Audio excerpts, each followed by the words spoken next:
ះကကုသိုလ်လုပ်ရင်ကုသိုလ်ကကဲနိုင်တယ်လို့သိရတဲ့အသည့်ဟာဘုရားဟောတဲ့အသည့်ပဲပေါ့အဲ့ဒါကိုအစစ်အမှန်ဆိုလိုတာကလူပုဂ္ဂိုလ်ကိုအားကိုးရမှာတဲ့ကိုယ့်ရင်နဲ့နှလုံးနဲ့ဖြစ်တဲ့စိတ်ဓာတ်ကိုအားကိုးကုသိုလ်စိတ်ဓာတ်ကိုအားကိုးလွဲသွားတတ်တယ်နော်တတိထား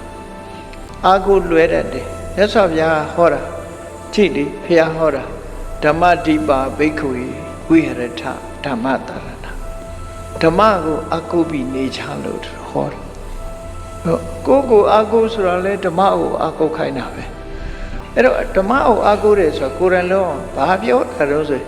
ကိုယ်တိုင်ဒါနကောင်းမှုလုပ်တယ်ကိုယ်တိုင်သီလဆောက်တည်တယ်